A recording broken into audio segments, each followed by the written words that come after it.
Now that we've got a good handle on domain and range and what makes a function actually a function, the fact that it passes a vertical line test and that every x value maps to exactly one y value, we can start talking about linear equations. Linear equations are functions where one x value will yield one unique y value. There are three ways of writing a linear equation. You can write a linear equation in slope-intercept form, in standard form, and in point-slope form. Today we're going to focus on slope-intercept form and standard form. Now, before you can do anything, you must know the slope. So with a linear equation, the most important thing about a linear equation is its slope, which is also known as the rate of change. So AKA, also known as rate of change. To find the slope, we, first of all, we use the letter M to denote slope. So when you see M, think slope. We're going to find the change in y over the change in x, or the ratio of the change in y to change in x. Now this triangle is the Greek symbol delta, and delta means change. To find the change in y, you take the y2 value, subtract y1, and then set it as a ratio to the change in x, or x2 minus x1. So let's take a look at an example. So for example A, let's take the ordered pairs -4, -3, and 7, 1. So these are two ordered pairs. We can find the slope of the line that would connect these 2 points. X1 will be our -4 value, and x2 will be our 7. Now, -3 will be y1, and the 1 will be y2. Okay, so kind of lay that out so you know what you're looking at. And then let's find the slope. So M will be equal to, remember it's y2 minus y1, so 1 minus -3 over x2 minus x1, where x2 is 7 and x1 is -4. I'm going to simplify the top part of this ratio. 1 plus 3 would give me 4. I'm going to simplify the bottom part of this ratio. 7 plus 4 would give me 11. So the slope of the line that connects those 2 points will be 4/11. If I were graphing, this means I'm going to have a vertical change of 4, or in other words, I'm going to go up 4, and I'm going to have a horizontal change of 11. I'm going to go 11 units to the right. So once we know the slope, then we can write an equation in slope-intercept form. So slope-intercept form is definitely a nice version of a linear equation. It has its pros and cons, or it has its place where it works well, and it also has a place where maybe it's not the most useful. So let's talk about slope-intercept form. Slope-intercept form is y equals mx plus b. Now this should be a review from Algebra 1. I'm not going to say much about this other than remember m is your slope. M is slope, and then the b, I'm not sure where the b came from. I always like to think that maybe they use b in slope-intercept form because this is where your line begins on the y-axis. That's what I say, but really what it is it's formally known as the y-intercept. It's the y-intercept. So if we had the equation y equals maybe 2/3 x plus 1, we would begin at 1. We would begin at 1 on the y-axis, and then we would slope up 2 and to the right 3. So I'm going to go up 2 and then over 3, and that puts me right here. If I connect those 2 dots, then this is my linear equation that represents the line y equals 2x plus 1. It's a graphical representation of this.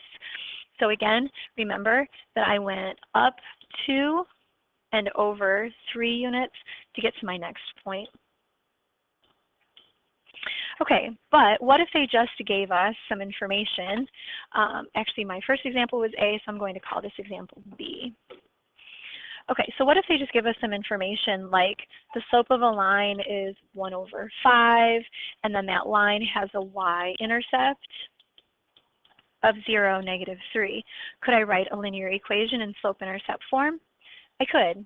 Remember, y equals mx plus b. So I would replace the m with the slope and the base b value with a y-intercept, which is -3.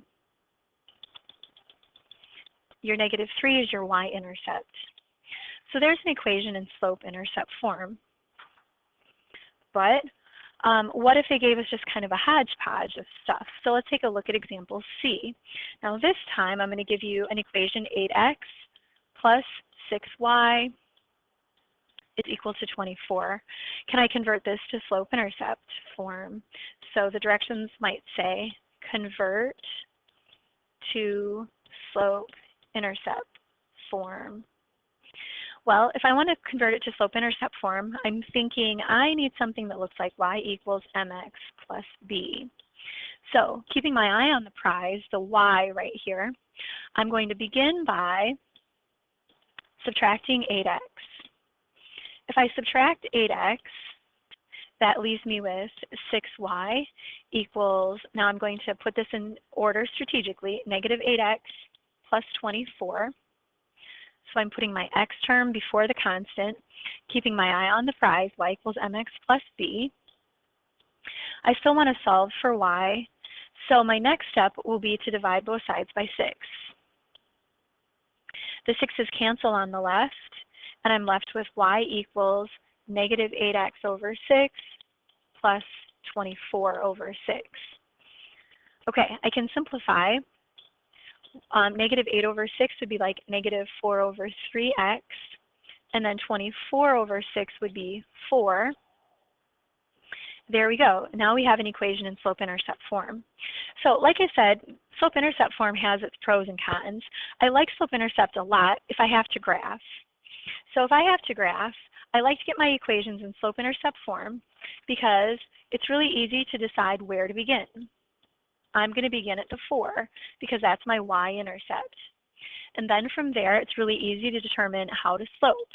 So I'm going to go down 4, 1, 2, 3, 4, and then I always run to the right. I'm going to run to the right 3, 1, 2, 3. So now that I've sloped over here, I've got another point. I can just connect those two dots and graph the linear equation. So this is the equation graphed, -4/3 x plus 4. See how easy that was to graph? Piece of cake. Now, slope-intercept form has some cons or some drawbacks. Now, if these numbers were super huge, it wouldn't be very feasible to graph, especially if they were decimals. That would be tough. So as long as you can easily write an equation in slope-intercept form and the numbers work out to be pretty user-friendly, slope-intercept form is great. All right, and then the next thing I want to talk about just briefly is standard form. So standard form looks like standard form. AX plus BY equals C. And you notice that I put A, B, and C as capital letters. The reason I did that is because A, B, and C have to be integers. A, B, and C must be integers. Or in other words, not fraction or decimals. So if A, B, and C are integers, then you are truly in standard form. So the equation that I gave you earlier, like 8x plus, gosh, what was that one? What did I use? I'm going to go back a second. 8x plus 6y equals 24. 8x plus 6y equals 24. This is an equation in standard form. And the thing that's great about standard form is that it is really easy to graph using the intercepts. Graph using intercepts. And then your x-intercept is simply c over a x equals c over a, and then your y-intercept is, you've guessed it, c over b. But you have to be able to, kind of plot those neatly if you're going to use slope-intercept form, or standard form, I mean. All right, so let's take a look at this. We'll call it example D because, yep, last example was C. Okay, so we're going to talk about 8x plus 6y plus 6y is equal to 24. We're going to graph using the intercepts.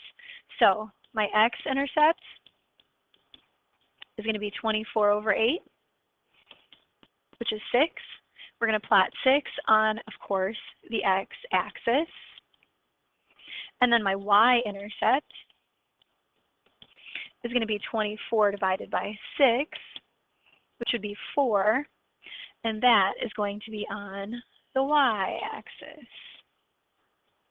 Here's my really rough, sketchy sketch. Go to 6 on the x-axis. Go to 4, not drawn to scale, on the y-axis. Those are your two intercepts. Connect the dots, and you're good to go. All right, so did we have our graph, letter C? We did.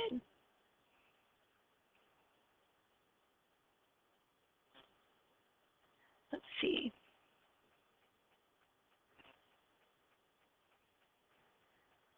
Can we compare those two side by side? Oh, I have an error. You see, did you catch my mistake? I bet you did. I have a major mistake. These two should be the exact same graph, but they're not. Did you find my mistake? Okay, I bet you did by now. My mistake is right here. Oh, Mrs. Daly, what is the matter with you? What's 24 divided by 8? Let's call it 3 today. And so then let me erase this graph and start over. Okay, really quick. I'm going to go over 3 and up 4. 3 on the x-axis, 4 on the y-axis. Connect your two intercepts. Okay, now they're the same graph. Compare. Okay, so let's take a look at one more example. And this will be letter E. And what I'm going to do this time is give you a slope-intercept form equation. Y equals 2/3 x minus 1. And we're going to convert to standard form and graph using the intercepts. Okay, the first thing I'm going to do is undo the fraction. So if I'm going to wipe out a fraction, I'm going to multiply everything by what would be a common denominator, so by 3. Now I have 3y equals 2x minus 3. When I distribute in the 3, the 3's cancel on the x term, and then 3 times 1 is 3. Now, move the x term over. So I'm going to subtract the 2x, subtract 2x, negative 2x plus 3y is equal to negative 3. Here's where I'm going to leave you. I want you to think about what would the x-intercept be, what would the y-intercept be, and then what would the graph look like. I'm going to stop there. Try and figure out your x and your y-intercept and make a quick sketch. We'll start there tomorrow.